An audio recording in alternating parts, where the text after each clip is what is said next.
하나님 아버지, 예배 자리로 불러주셔서 감사합니다.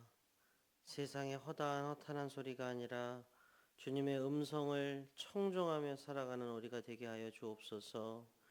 이 예배에 성령의 기름 부으심이 있기를 원합니다. 치유가 있는 자리, 회복에 있는 자리가 되기를 원합니다. 영과 진리로 드리는 예배가 되기를 소원합니다. 예수 그리스도의 이름으로 기도합니다. 아멘. 우리 다 함께 찬송가 539장 찬양하시겠습니다.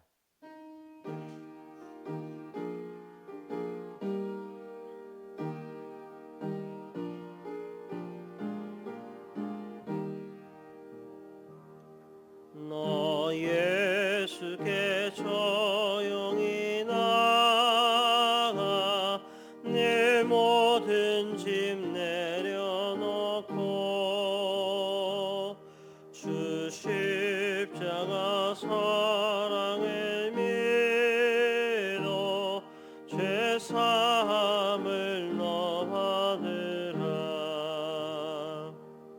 주 예수께 조용히 나가 네 마음을 쏟아 넣어라.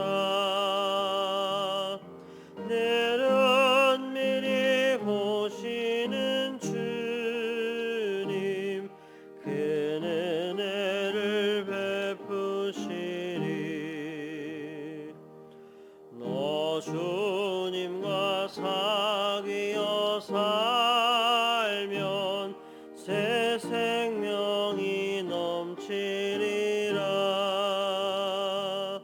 주 예수를 찾는 이 앞에 참 밝은 빛 비추어라. 주 예수께 조용히 나가 네 마음을 쏟아 넣어라. 늘은 미리 보시는 주님 큰 은혜를 베푸시리. 아멘. 이 아침 우리에게 주신 하나님의 말씀은 역대하 21장 2절에서 20절까지의 말씀입니다. 역대하 21장 2절에서 20절 저와 한 절씩 교독하시고 마지막 절을 함께 읽도록 하겠습니다. 여호사밧의 아들 여호람의 아우들 아사랴와 여히엘과 스가랴와 아사랴와 미가엘과 스바랴는 다 유다와 여호사밧의 아들들이라.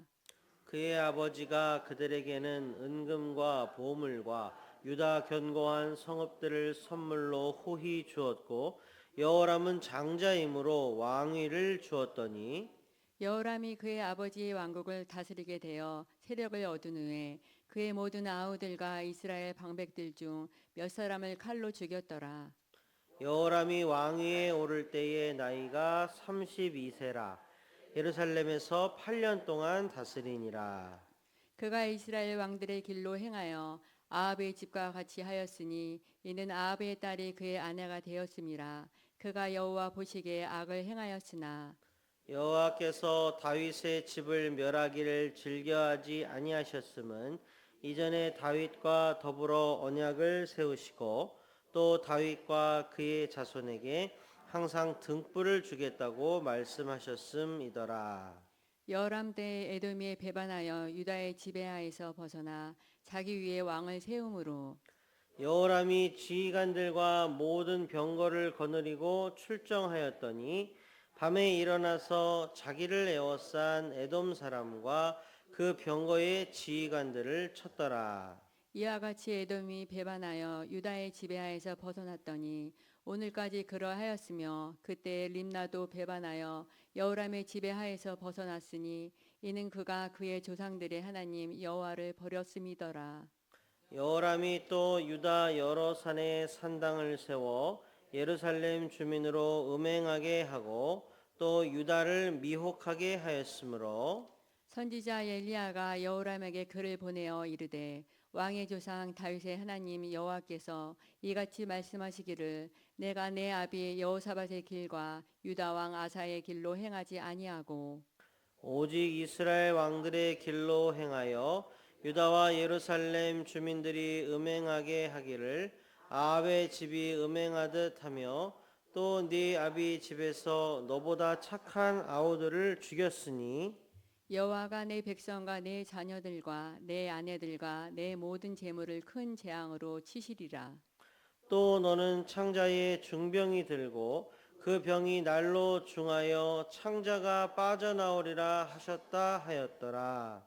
여호와께서 블레셋 사람들과 구스에서 가까운 아라비아 사람들의 마음을 격동시키사 여호람을 치게 하셨으므로 그들이 올라와서 유다를 침략하여 왕궁의 모든 재물과 그의 아들들과 아내들을 탈취하였으므로 막내 아들 여호아스 외에는 한 아들도 남지 아니하였더라. 이 모든 일 후에 여호와께서 여호람을 치사 능히 고치지 못할 병이 그 창자에 들게 하셨으므로 여러 날 후 2년 만에 그의 창자가 그 병으로 말미암아 빠져나오매 그가 그 심한 병으로 죽으니 백성이 그들의 조상들에게 분향하던 것 같이 그에게 분향하지 아니하였으며 여호람이 32세에 즉위하고 예루살렘에서 8년 동안 다스리다가 아끼는 자 없이 세상을 떠났으며 무리가 그를 다윗성에 장사하였으나 열왕의 묘실에는 두지 아니하였더라. 아멘. 할렐루야. 우리 성도님들 사랑하고 축복합니다. 새벽에 잘 오셨습니다. 하나님의 큰 은총이 나올 줄로 믿습니다. 자, 오늘 말씀 역대하 21장 2절에서 20절 말씀입니다. 자, 오늘 본문은요. 아하스 왕 얘기입니다. 여호람 왕 이야기입니다. 죄송합니다. 남유다의 악한 왕 중에 하나인 여호람 이야기인데 이 여호람 그는 참 악한 왕이었습니다. 잔혹하기가 이를 데 없는 왕이었습니다. 본문을 읽으면서 확인하셨겠지만 형제를 말살시켜 버렸습니다. 어떻게 그럴 수가 있습니까? 우상 숭배에도요 깊이 빠져 있었습니다. 그의 악행이 너무 심해서 하나님이 그를 치셨습니다. 창자가 빠져나올 만큼 심하게 병들게 하셨고 그의 통치 중에는 여러 나라들로부터 공격을 당하게 하셨습니다. 여호람은 그를 사랑하고 아끼는 자가 없었고 열왕의 묘실에서 장사되지 못하는 불명예스러운 죽음을 맞이했습니다. 그러니까 진짜 최악의 왕 중 하나였으면 분명합니다. 자, 오늘 말씀 묵상 가이드북을 보면요. 여호람 이야기에서 한 가지 포인트를 잡아서 묵상을 이끌어 가는데 제목에도 잘 나타납니다. 잘 붙인 제목이라고 생각합니다. 오늘 말씀 묵상의 제목은 뭐죠? 근묵자흑입니다. 오늘 묵상 포인트를 잘 잡았다고 생각합니다. 근묵자흑 무슨 뜻입니까? 먹을 가까이 하면 검어진다 이런 말입니다. 까마귀 저기 있는 곳에 백로야 가지 마라. 너도 까매질라. 뭐 이런 겁니다. 맹모 삼천지교 아십니까? 맹자의 어머니. 맹자의 어머니의 그 이야기에도 비슷한 요소를 담고 있는데 맹자의 어머니가 처음에는 이제 무덤이 많고 이제 사람이 죽으면 장례를 치르는 장의사들이 많은 그 동네에 살았더니 자기 아들 맹자가 사람 죽으면 곡하고 막 장례 지내고 이런 거를 흉내내면서 놀더라는 겁니다. 아, 이거 안 되겠다. 그래갖고 이사를 갔어요. 요번에 이사 간 데는 어디냐면 이제 시장통, 그러니까 저잣거리 그쪽으로 갔습니다. 그러니까 맹자가 요렇게 보니까 자기 아들 맹자가 물건 사고 파는 그 상인 흉내를 내면서 놀더라는 겁니다. 아, 이것도 안 되겠다 싶어서 이사를 한 번 더 갔어요. 그 이사 간 곳은 어디냐? 서당, 글 공부하는 서당이 많은 곳으로 이사를 갔습니다. 그랬더니 자기 아들 맹자가 이렇게 보니까 글 공부하는 흉내를 내면서 놀더라는 겁니다. 시꺼먼 거 옆에 있으면 시꺼매지고요. 공부하는데 옆에 있으면 공부도 하고요. 그렇습니다. 오물 옆에 있으면 오물 냄새가 배게 마련입니다. 이게 바로 오늘 말씀 묵상의 포인트입니다. 그리고 이게 포인트가 될 수 있는 이유를 우리가 생각해 볼 필요가 있습니다. 자, 상식적으로 한번 생각을 해보겠습니다. 여호람이 누구 아들입니까? 네, 대표적으로 훌륭한 왕인 여호사밧 왕의 아들이었습니다. 그 왕이 아들 교육을 시켰겠습니까? 안 시켰겠습니까? 당연히 시켰겠지요. 본인이 바빠서 못 시키면 훌륭한 가정교사를 붙여서라도 분명히 그 자기 아들 여호람 그 교육을 시켰을 겁니다. 자, 또 한 가지 히브리 전통도 한번 생각해 볼까요? 전에도 몇 차례 말씀드렸던 건데요. 예전에 2차 세계대전 때 독일의 아돌프 히틀러가 600만 명에 달하는 유대인들을 학살했었던 홀로코스트 사건 여러분들 잘 아시죠? 그때에 어떤 사람 이제 이 사람이 유대인이면 이제 죽는 건데 유대인이냐 아니냐를 이렇게 그 판가름하는 기준이 뭐였냐면 엄마가 유대인이면 유대인이었어요. 그러니까 아빠가 유대인인 건 소용이 없고 엄마가 유대인이면 유대인이었어요. 근데 그게 왜 그랬느냐? 혈족적인 특징 때문이 아니라 아돌프 히틀러가 히브리 전통을 알았어요. 히브리 전통에서는요, 아이의 신앙 교육을 어머니가 담당합니다. 어려서부터 어머니의 무릎 위에 앉아서 어머니로부터 신앙 교육을 받는 겁니다. 그 신앙 교육이 유대인을 유대인 되게 만든다라는 사실을 아돌프 히틀러도 알았어요. 자, 그러면 여호람 히브리 사내 아이였지요. 당연히 그의 어머니가 어려서부터 그를 무릎 위에 앉혀놓고 신앙 교육을 시켰을 게 분명합니다. 아니 그럼 도대체 뭐가 어떻게 된 겁니까? 훌륭한 왕이자 아버지인 여호사밧으로부터 또 그의 어머니로부터 신앙 교육을 받았을 게 분명한 여호람에게 도대체 무슨 일이 있었길래 이렇게 엉망진창인 사람이 되어버렸냐 이 말입니다. 성경은요 그 원인을 정확하게 찝어내고 있습니다. 본문 6절이 기록합니다. 그가 이스라엘 왕들의 길로 행하여 아합의 집과 같이 하였으니 이는 아합의 딸이 그의 아내가 되었습니다. 자, 우리가 구절을 볼 때 아내를 잘 만나야 된다. 뭐 이 정도로 이해할 게 아닙니다.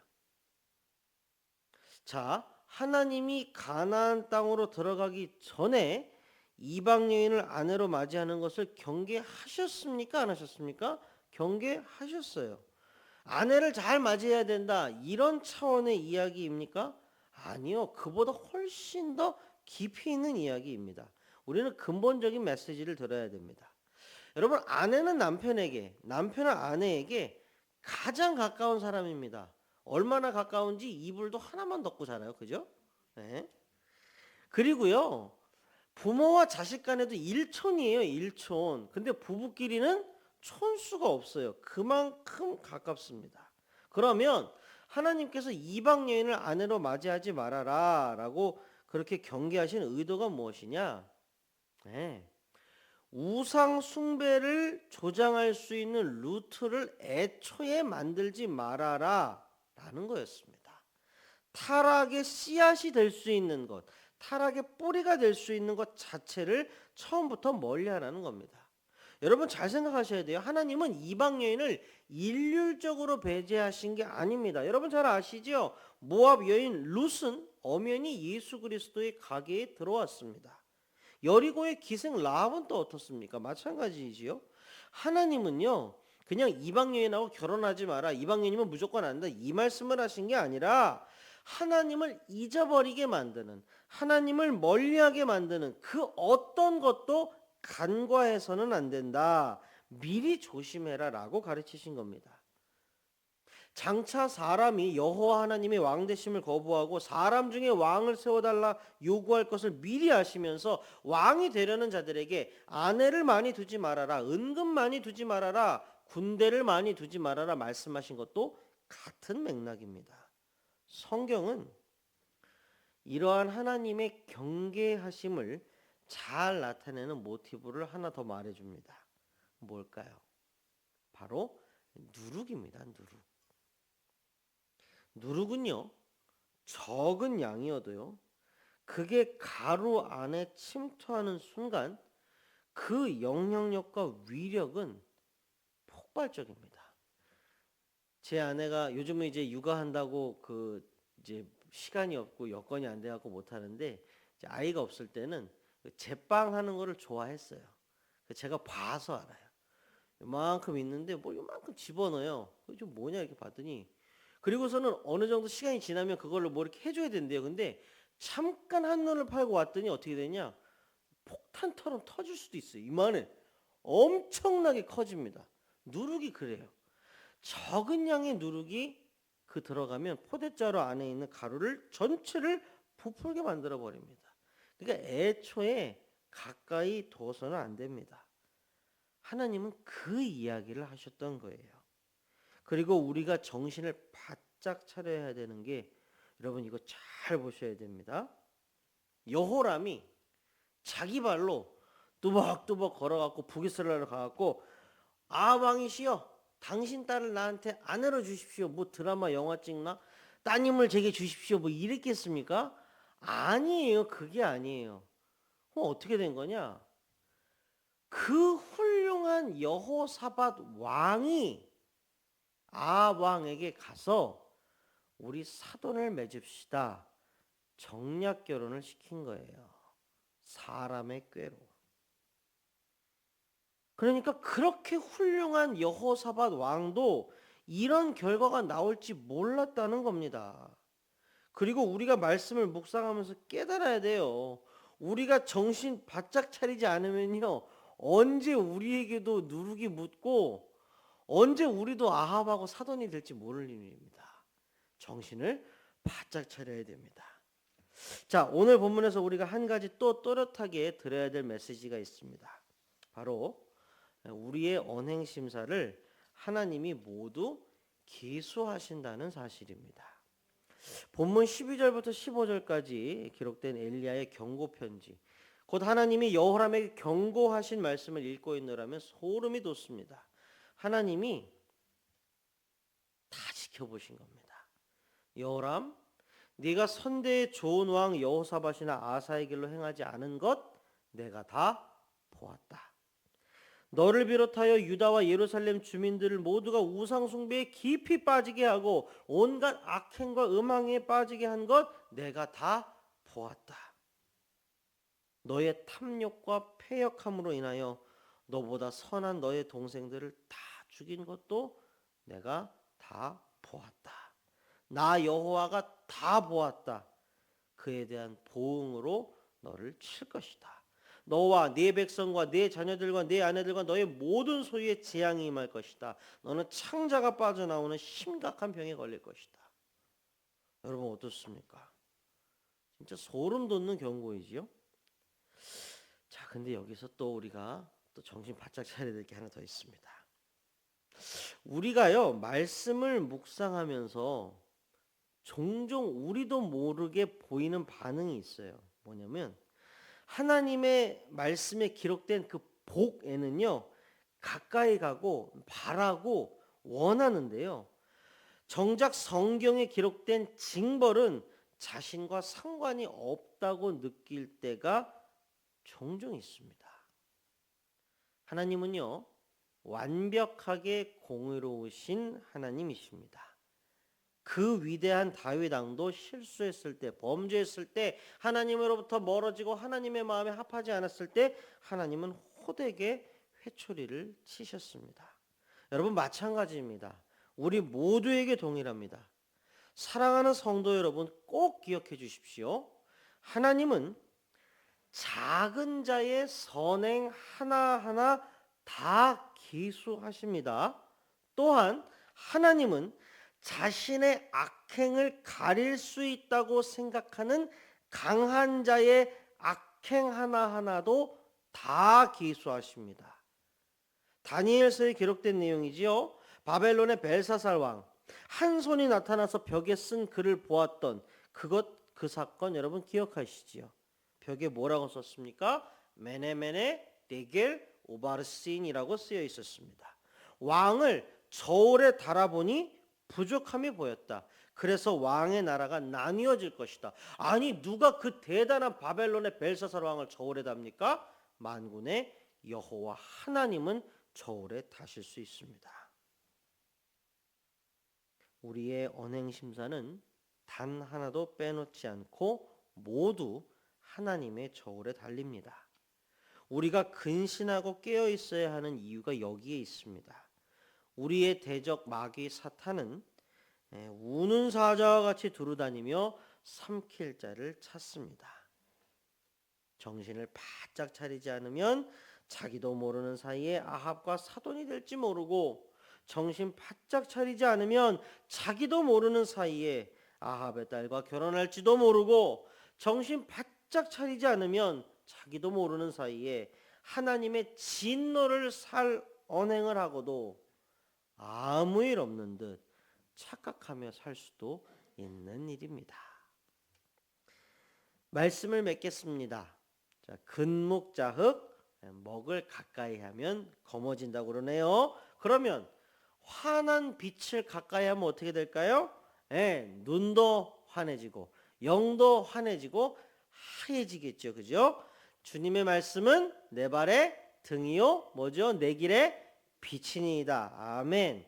주님의 말씀을 가까이 하면 등불이, 밝은 빛이 우리 옆에 있는 것과 같다고 성경이 말합니다.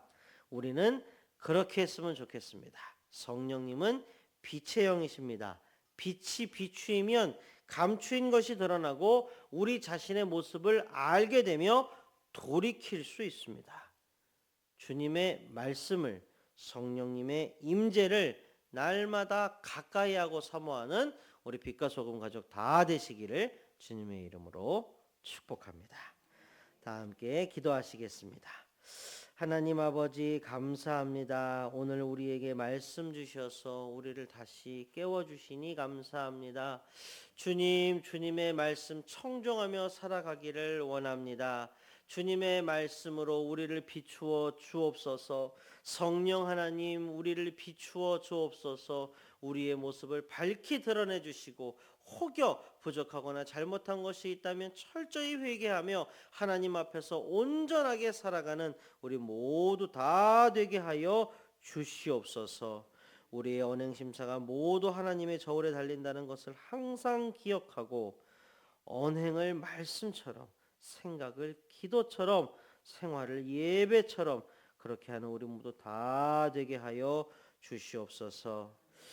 하나님, 이 시간 환우분들 위하여 마음 모아 기도합니다. 육신의 질병 반드시 나을 줄로 믿습니다. 그것을 넘어서서 심령이 소생케 하여 주옵소서. 여호와 라파의 하나님, 치유하는 광선을 바라여 주시옵소서. 다시 한번 그 투병의 자리를 떨쳐 일어나 독수리 날개치며 올라감 같게 하옵소서.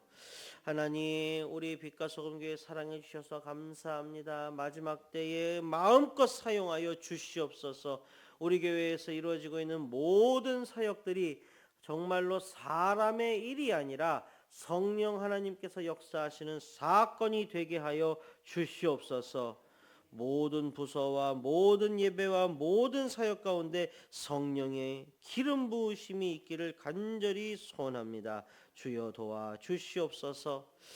주님, 우리에게 연휴 또 허락하여 주시고 쉼을 허락하여 주셔서 감사합니다. 이제 연휴가 마무리되고 있습니다.